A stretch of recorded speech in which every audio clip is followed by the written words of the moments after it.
Yankhani kuchokera kuno ku MBC ndipo manziro ano mlindine Simeon Boyce ndi zangayo olenele mponda poyamba na mitu yake.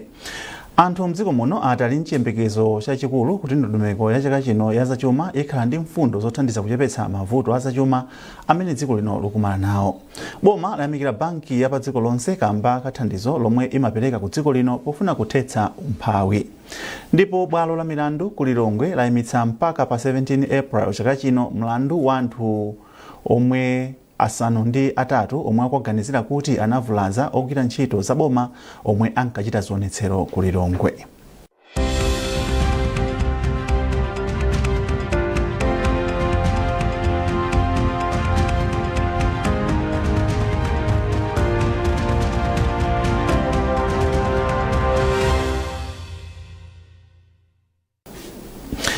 Nazi nkhanizi mwatsatanetsatane. Pamene mtsogoleri wa dziko lino Professor Arthur Peter Mutharika akhala akutsegulira msonkhano wa nyumba ya malamulo okambirana za ndondomeko ya zachuma ya chaka cha 2026 mpaka 2027 lachisanu lino, MPC yapeza kuti anthu ambiri ali ndi chiyembekezo kuti ndondomekoyi ikhala ndi mfundo zothandiza kuchepetsa mavuto a zachuma amene dziko lino lakhala likumana nawo. Mtolankhani wathu Patrick Dambula ali ndi nkhani yonse. Nthawi yakwananso tsopano pamene mtsogoleri wa dziko lino President Professor Arthur Peter Mutharika atakhale akupereka mawu ake mu nyumba ya malamulo lachisanu lino potsegulira msonkhano wa aphungu a nyumba ya malamulo okambirana za dongosolo la zachuma la 2026 mpaka na 2027. Pamene amalawi akudikira izi, MPC inafuna kumva maganizo a anthu osiyanasiyana pa zomwe akuyembekezera mu dongosolo la zachumali. A Christopher Tafata Thamwale a mzinda wa Lilongwe akuti njira yokhayo imene boma likhoza kumapeza ndalama zakunja mosavuta ndiye kupititsa patsogolo ntchito za zokopa alendo. Nyanja tinayo jakukongola nkalenkalecha tipange imene ikhale kuti njoni kabe bwino timangeso ti mahotels tina kumene kuchaku zochulukirapo anthu yamabwera azibwesa forex ikabwera forex ija ndiyoti mavuto ena ndi ena kunoku tizathana. Nzika inanso ya mzinda wa Lilongwe amavuto Kamlaike Luhanga akuti dziko lino lakumana ndi mavuto ochuluka pa nkhani zachuma ndipo iwo akungoyembekezera kuti dongosolo la zachuma la chaka chino likhala ndi mfundo zothandiza kuti chuma chibwerere mchimake. Tikuchokera ku situation yoti mwina life inali tafa nde tikuyembekezera kuti mwina budget imeneyi itithandiza kunena kuti economy yathu ipange recover kuti zinthu ziyambenso kuyenda bwino. A Joseph Nkono omwe amachita malonda mu mzinda wa Lilongwe akupempha boma kuti liyesetse kupezera achinyamata zochita makamaka kuwapatsa luso la manja. Tikupempha boma kuti lithandize achinyamata ambiri amene ali ndi ma certificate awo form 4 kuti apatse zochita achinyamata ambiri. Fordi achinyamata ambiri m'mamizi akumangokhala kusa zochita pamene ena kumapeza kuti akupanga zinthu zosokoneza pamene ali ma degree chifukwa kuti ntchito zikuvuta chifukwa munthu upeza kuti unaphunzira koma kuti ukhale ndi chochita chikumavuta ndiye kufunika kuti achulukitse ntchito za manja zambiri za achinyamata kuti zitha kuthandizika pa moyo wathu wa siku ndi siku ngati ife achinyamata. MPC inamvanso maganizo a aphungu ena a nyumba ya malamulo. Mmawu ake phungu a nyumba ya malamulo wadera la kumpoto chakuvuma kwa boma la Mchinji a Anthony Masamba anati akuyembekezera kuti aphungu onse mnyumbayi akhala ogwirizana kamba kakuti bajeti imene ikambidwe pa msonkhano umene wa aphungu ndiyopindulira m'Malawi ina aliyense. Aphungu a nyumba ya malamulo ndikuyembekeza kuti akhale ogwirizana. Akhale ogwirizana chifukwa choti budget kapena state of national address kwambiri imafotokoza direction ya dziko. So ngati kufotokoza direction ya dziko, state of national address komanso budget si kuimira chipani, ikuimira dziko lonse la Malawi komanso amalawi wonse ali munomo. Ndiye ndikuyembekeza kuti tikhale ogwirizana komanso tikepo chidwi ndi luntha pa ma budget pa ma figures amene adzapangidwe present nyumba imene mumu. Tinafuna kumvanso maganizo aphungu adera la kumpoto kwa boma la Nzimba a Catherine Nzumala omwe anati iwo chiyembekezo chawo nchokuti dongosolo la zachuma la ulendo uno likhala lothandiza kuti chuma chikhazikike. Chiyembekezo chathu ndicho kuti budget ikubwerayi ilankhule ku mtundu wa Malawi, ilankhule kwa mulimi wa kumudzi, ilankhule kwa nyamata amene alibe ntchito, ilankhule kwa anthu ama business apeze ndalama forex ipezeke. Ndipo mmodzi mwa akatswiri odziwa zachuma mdziko muno Avizenge Kumwenda anati akuyembekezera kuti dongosolo la zachuma la ulendo uno lilimbikitsa anthu amakampani kuti adzipanga katundu amene angamathe kugulitsidwa kunja kwa dziko lino pofuna kupeza ndalama zakunja. Chiyembekezo changa nchoti boma likepo iganizire kuti liyapase ma incentives ma industry omwe amapanga ma exports kuti ife ngati private sector tizikopeka kupanga invest mu ma export oriented industries. Ndipo m'mawu ake sipika wa nyumba ya malamulo Asamiya Suleiman anati poganizira kuti msonkhano umenewu ndokambirana za dongosolo la zachuma, aphungu akuzindikira za udindo waukulu umene ali nawo ndipo achita zotheka kuti athandizane ndi masomphenya a mtsogoleri wa dziko lino kuti Amalawi apindule. Budget iyi mukuziwa kuti ndi budget yoyamba ya ulamuliro watsopano. Amalawi akuyembekezera zambiri mu budget imeneyi, komanso akuyembekeza kuona kusintha. Mukuziwa nyengo imene tikuchokera, Amalawi takumana ndi zowawa zambiri. Budget ikupereka chilimbikitso kwa Amalawi kuti yayi pano zinthu zamba kukonzedwa ndipo zinthu zikhala bwino kusogoloko. Pamene mtsogoleri wa dziko lino akhale akupereka uthenga wake mnyumba ya malamulo lachisanu likudzali, Amalawi ali ndi chiyembekezo kuti mtsogoleri wa dziko linoyu adzapereka mfundo zimene zithandize kupititsa patsogolo nkhani zachuma ndiponso kulimbikitsa zinthu zimene zayamba kale kuyenda bwino. Tibwerereni ulamuliro wa DPP. Patrick Dambula, MBC, Lilongwe. Ndipo anthu a mchigawo cha kumpoto ati ali nchiyembekezo chachikulu kuti mtsogoleri wa dziko lino Profesa Arthur Peter Mutharika ayika mfundo zothandiza kusintha dziko lino kuti likhale lotukuka. Hassan Phiri wabwera ndi zambiri mu ripoti ili. Malinga ndi amakhama mulewa omwe amachita business mu mzinda wa Mzuzu ati anthu ali ndi chidwi kuti amve mmene ndalama ya chitukuko ya 5 billion kwacha igwirire ntchito. 2019 president anankho amaonena kuti Malawi afuna kukhala ngati Singapore. Ndikhulupirira kuti musonamu 5 billion imene ikhale constituency development fund imepite kuma constituency malo siyanasiyana. Malawi ikusintha ndipo Malawi sikhala chimodzimodzi. Ndipo anthu amene anachoka kuno ku Malawi anapita kunja kukhala nthawi yayitali akadzabwera after 5 years imene kubwerayo. Ndikhulupirira kuti Malawi will be like Singapore monga president anayankhulira mzaka zambuyozi. Ndeti ndi chiyembekezo chikulu kwambiri.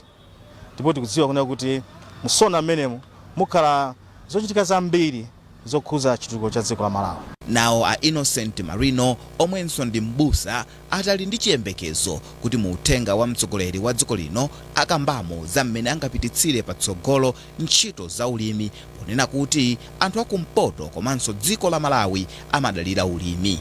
Amarino ati akuyembekezera kuti mu uthenga umenewu akambamo za zipangizo za fertilizer otsika mtengo kuti alimi adzikolola zochuluka. Kumbali ya ulimi tili ndi chiyembekezo chachikulu kwambiri chifukwa zazikulu zachitika kale. Panopa last year chakudya chinali chonena kuti chinali chovuta kuchipeza. Anthu amadya chitedze koma from nowhere ndi ulamuliro wa APM taona kuti zinthu zadani zasinthirato.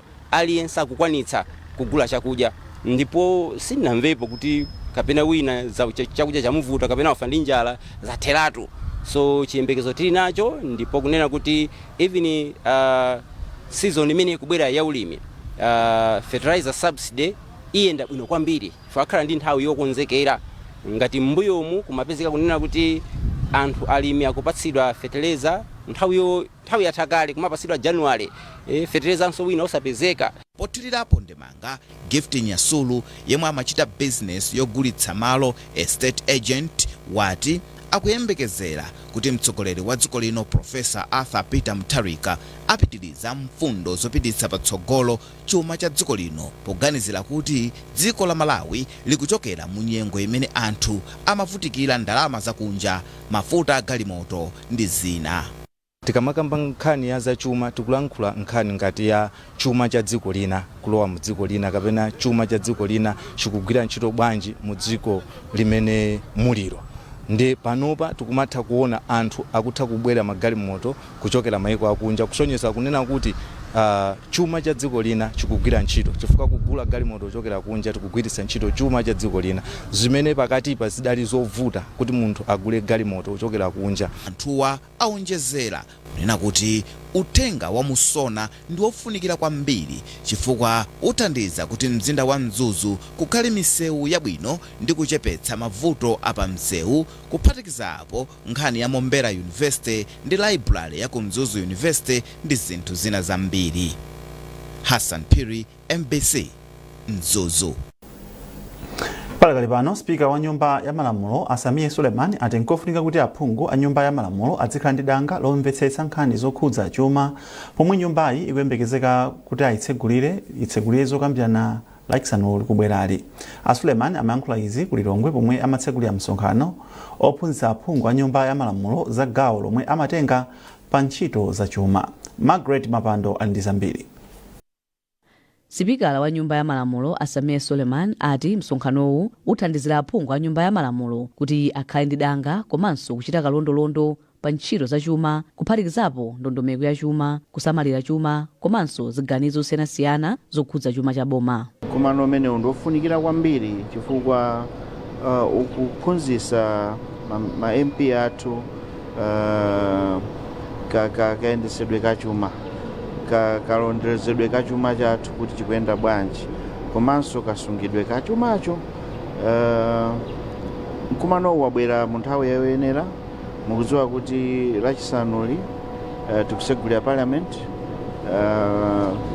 zithandiza kwambiri kuti parliament imene tikusegulira ndi imenenso ikupereka itagwire ntchito pa budget ya dziko lino. So zithandiza kwambiri kuti ma MP athu akamaunikira budget imene ikubwerayi akhala ndi maphunziro oyenera. Mmodzi mwa akuluakulu ku bungwe la United Nations Development Program UNDP Achika Charles Aniekwe ati iyi ndi mbali imodzi yofuna kuthandiza nyumba ya malamulo pa ntchito yake yoyang'anira chuma cha boma. Iwo ati msonkhanowu uthandiziranso kuti pakhale chilungamo pamomwe chuma cha boma chikuyendera komanso kuonetsetsa kuti aphunguwa akuyimira anthu moyenera. Msonkhano wa masiku awiriwu ukuchitika pamutu wakuti kumvetsetsa nkhani za chuma komanso kuunikira chumacho ndipo wachitika ndi thandizo lochokera ku bungwe la UNDP. Margaret Mapando, MBC, Lilongwe. Boma layamikira banki ya pa dziko lonse ya World Bank kamba kathandizo lomwe imapereka ku dziko lino pofuna kuthetsa umphawi pakati pa Malawi ovutikitsitsa. Nduna yona zoti pasakhale kusiyana pakati pa mayi ndi abambo komanso chisamaliro cha anthu Mayi Mary Navicha ndomwe anena izi ku Pirimiti kwa Makawa boma la Zomba pamene amaperekeza nthumwi yoona za ntchito ku World Bank m'maiko 14 amuno mu Africa a Rito Banos omwe amayendera ntchito zomwe zimalandira thandizo kuchokera ku banki. Kumukanipiri wadzandiza mbiri mu ripoti ili. Ntchito yati dzidalire ikusintha miyoyo ya anthu ambiri kwa Makawa m'boma la Zomba. Imodzi mwa ntchito yomwe yachita bwino kwambiri ndi ya mbwezera chilengedwe Climate Smart. Kudzera mu ntchitoyi phiri la Pirimiti lomwe linalibiretu mitengo mchaka cha 2001 tsopano mitengo ayibwezeretsa podzera mu ntchitoyi. Nduna yoona kuti pasakhale kusiyana pakati pa amayi ndi abambo ndi chisamaliro cha anthu Mayi Mary Navicha omwe anaperekeza mlendo ochokera ku World Bank a Loli Aribas Banos kuti aone ntchito zina zomwe banki ikuthandiza. Anathokoza banki ya dziko lonse kamba kathandizo lomwe likupereka pa ntchito zothana ndi umphawi. Iwo anati pakadali pano anthu oposa 3.8 million ndiomwe akhala akupindula ndi ntchito ya mtukula pa khomo. Zitukuko zimene zochitika kuno potukula miyoyo ya anthu taona kuti anthu akutha kudziyimira pawokha akalandira kandalama kameneka kumatha kulowa magulupu osiyanasiyana mwina kugula ziweto kumanga nyumba kulowa maulimi zonsezo zikuwathandizira kuti akhoza kuyima pawokha. Komanso sipokhapo momwe ndimabwera nachita chidwi kuona mapiri kuti mitengo ndithu ilimo akubwezeretsa chilengedwe mosavuta zimene zikuthandiza. So chitukuko chikuyambira pa nyumba pa munthu mpaka na kukafika ku community yonse komanso boma lonse. Kumbali yawo a Loli Aribas Banos ati ndokhutira ndi momwe ikuyendera ntchito yati dzidalire. pamenepo a Rebus Panos anati banki ya dziko lonse ipitiriza kuthandiza dziko la Malawi mu njira zosiyanasiyana. Iwo anati anakhutira kwambiri ndi ntchito ya mbwezera chilengedwe komanso ntchito ya nkhokwe ya mayina yomwe imasunga kaundula wa anthu omwe akulandira thandizo losiyanasiyana kuchokera ku boma. Payoti phiriri linali litaonongeka mchaka cha 2001 chimene tinakhala pasi mafumu anthu akudera kuno ainake atiye ndikuona kuti kodi sopano mene zikutero titani kuti phiriri tilibwezerese. Alinafe Wilson ndi winanso yomwe wapindula ndi ntchito ya mtukula pa khomo ndipo anagula makina osokera zovala. Moyo wanga wasintha chifukwa panopa sindingodalira bambo kuti zolengeza ya mchere ya sopo ndimakhala ndikuthekera kugula sopo ndiwo pa khomo njogera mmachina amenewo. Lama yachulukirapo ndiye kuti chakudyaso ngati chaperewera ndiye timathandizana ndi abambo njogera mbusiness imene. Komanso kuonjezerapo ana ndi ana akazi awiri sangafike poyenda maliseche kusowa chovala chikhalene mayi onditerali. Ntchito yati dzidalire chidwi chake ndi kufuna kuthetsa umphawi, kubwezeretsa chilengedwe komanso kulimbikitsa kudzidalira. Kumbukani Phiri, MBC, Zomba. Kumbukirani kuti nkhanizi zikufikani kuchokera kuno ku MBC. Tiyeni tikumbutsanenso mitu yake.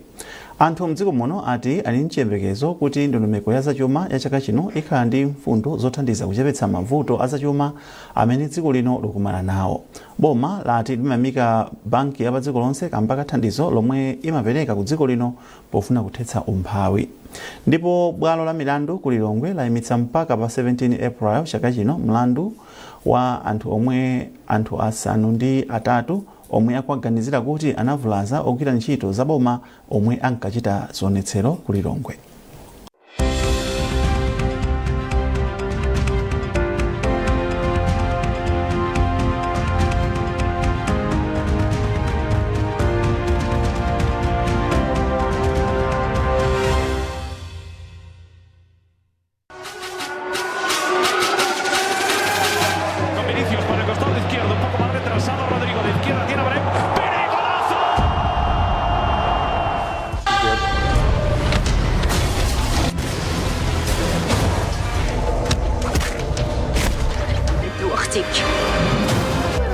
What's your name?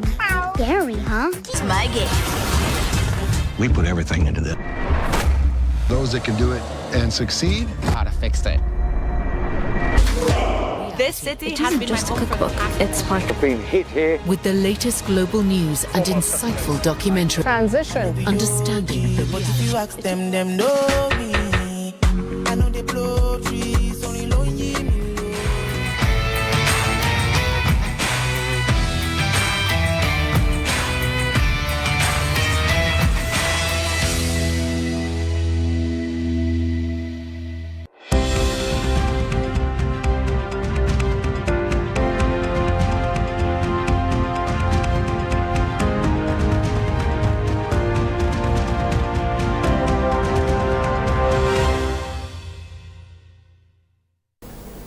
Tikupitirira ndi nkhani zathu.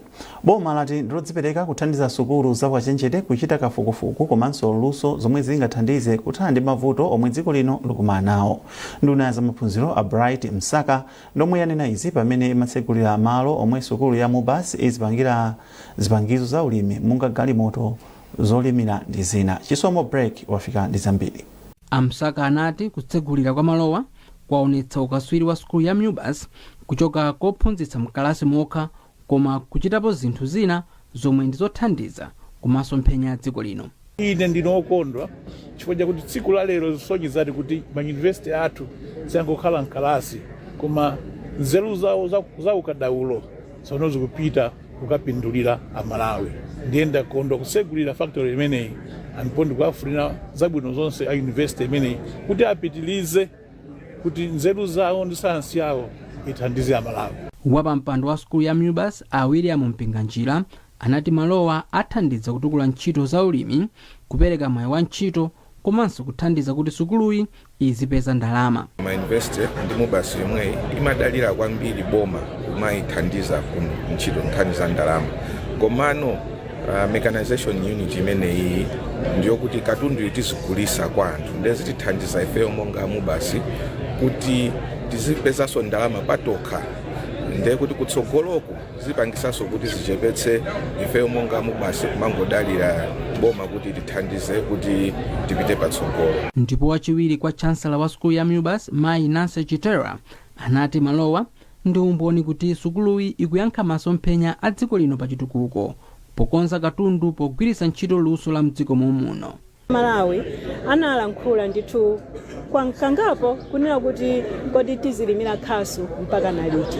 Ndiye ifeyo ndi skulu yathu ya engineering tinakhala pansi kuti kodi tikhoza kuthandiza tikhoza kukhala yankho lotani kumbali imeneyi. Ndi pamene no timabwera ndi ma ideas amene wawo kuti tikhoza kupanga zipangizo za ulimi zona kuti munthu akhoza kugwiritsa ntchito polima komanso akamadzala mbewu zawo zija komanso akakolola kodi chimanga chijatonole bwanji. Ndeno ndi pamene tinaganizira kuti tibwere ndi zipangizo zimenezi. Komanso ndinene kuti zipangizo zimenezi sikuti tangokhala ndi zipangizo zokhazi zimene tikhoza kupanga, komanso tikhoza kupanga zipangizo zina zilizonse za ulimi bola alimi aja atatipatsa maoda awo kuti ine ndikufuna mundipangire chakuti ndipo ifeyo machine athu komanso ma engineers athu ndiokonzeka kuti akapange ma equipment amene alimi athu akathandiza pa ulimi wawo. Malowa akupanga mathalakitala olimira am'manja, zokololera chimanga komanso zovyalira mbewu. Ndalama zokwana 5 billion kwacha ndi zomwe azigwiritsa ntchito, ndipo dziko la Germany ndi bungwe la UNDP lathandizirapo magawo osiyanasiyana. Chisomo Break, MBC, Blantyre. Konsolo ya boma la Mangochi ayamba ntchito yotumiza thandizo la chakudya kwa mabanja omwe akuvutika ndi njala madera ovuta kufikako monga Makanjira ndi madera ena ozungulira mbali ya munyanja ya Malawi bomali.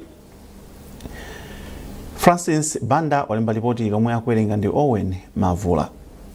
Pamene boma likupitiriza kugawa chakudya ku mabanja omwe akudzidwa ndi njala mdziko muno, chimanga choposa matumba 6000 chayamba kupita madera ovuta mayendedwe monga Makanjira ndi madera ozungulira kudzera pa sitima yapamadzi boma la Mangochi. Polankhula ndi MBC, mkulu woona za mapulani ndi chitukuko ku konsolo ya Mangochi a Newton Munthali ati thandizo la chimangachi ndi la gawo loyamba la thandizo lomwe lipite ku maderawa. Iwo ati kutumiza chimangachi kunali kovuta kwambiri chifukwa cha kuonongeka kwa msewu, ndipo ayamikira mtsogoleri wa dziko lino Profesa Arthur Peter Mutharika chifukwa cha thandizo lomwe likupita ku maderawa.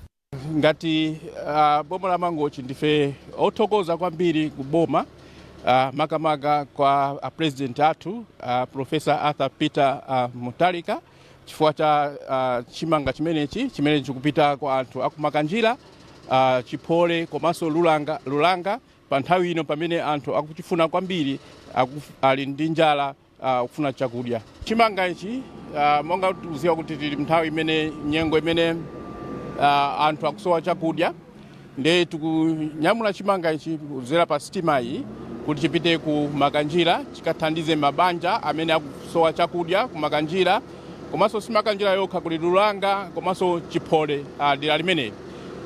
Tili ndi vuto la nsewu kuti matraki sangayende pa nsewu, chifukwa chake tugwisa ntchito njira imeneyi. Fezi inoyo tinyamula mabagi okwana 6836 kenako tibweranso ndi fezi ina kuti inyamulenso chimanga china chipite ku Makanjira. Ndipo mmawu ake mfumu yayikulu Makanjira ya mbomali yayamikira boma kamba koganizira njira zina za mayendedwe pofuna kuti anthu amdera lake alandire thandizo.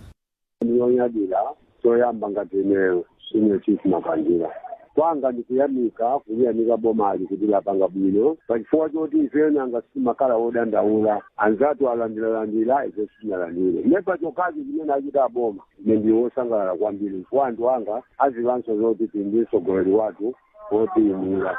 Ndinenso ndikudziwa kuti ndindatsogoleri aboma ondiyimira anthu omva dandaulo la ine okapo ndikwanyadira kwambiri. Boma la Mangochi lili ndi mabanja 63,602 omwe akuyembekezeka kulandira thandizoli, ndipo mabanja oposa 44,000 analandira kale thandizoli. Boma kudzera ku nthambi yoona za ngozi zogwa mwadzidzidzi ya Dodma likupereka chakudya ku mabanja omwe akudzidwa ndi vuto la njala kamba kuti sanakolole chakudya chokwanira mnyengo ya ulimi ya chaka chatha.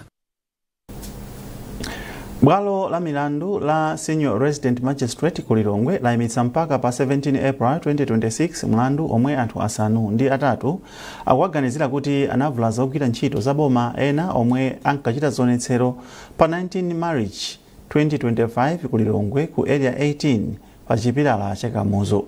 Bwaloli layimitsa mlandu mboni zitatu za boma zomwe zapereka umboni wawo zomwe ndi ogwira ntchito za chipatala ku Kamuzu Central komanso ku area 18. Pakali pano oyimira mbali ya boma a Prescott mwayi ulipo ati tsopano akwanitsa kupeza mboni zisanu zomwe abweretsa ku bwaloli ndipo atsala ndi mboni zina zitatu zomwe akuyembekezeka kuti azibweretsenso ku bwaloli. Aboma tatsala ndi mboni zitatu zokha zimene tikuyembekezera kuti posachedwa tikhala tikumalizitsa nkupanga close prosecution case.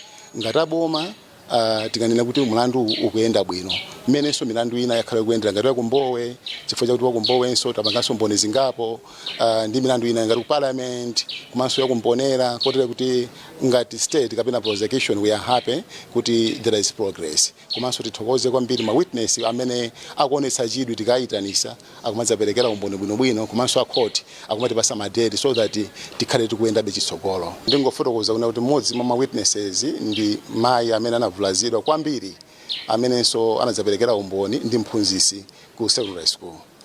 Wachiwiri ni mphunzitsinso enawo ndi mphunzitsi enawo anali achipatala amene anachokera ku area 18 health center komanso ku Kamuzu Central Hospital amene lero anabwera kudzaperekera umboni wawo kungochitira umboni kupinda kutsimikizira kuti zoonadi mayi amene anavulazidwayi anamuthandizapo pa 19th March 2025. Mmodzi mwa anthu omwe akuyimira anthu ozengedwa mlandu ndi a George Kadzipatike ndipo ati mlandu ukuyenda bwino.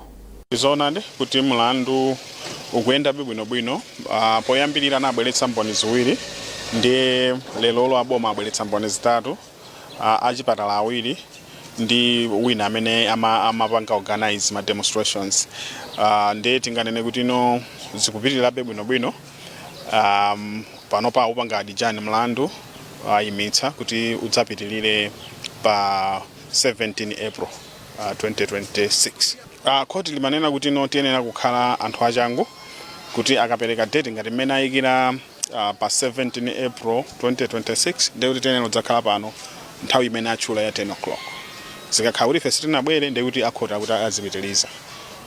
Sazidikiranso kuti lawyer sanabwere kaya accused sanabwere ngati accused sanabwere ndi kuti amulanda belo nthawi.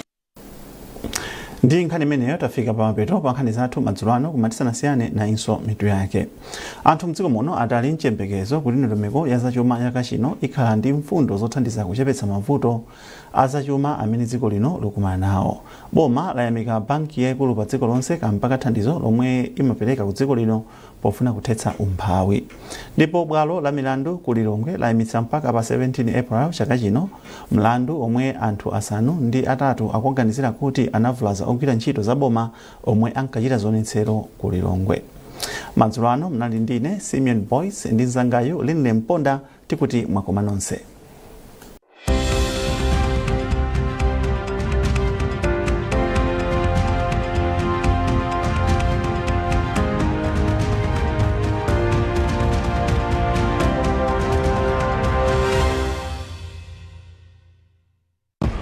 Ready to be entertained? We've got you.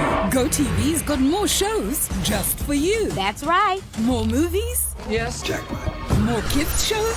Of course. And more football than anywhere else. No doubt about it. Yes, we've got more. And we've got you. Pay for your current GoTV package and we'll upgrade you to the next highest package. Get more with GoTV. At home or on the go with GoTV Stream. GoTV. Love it.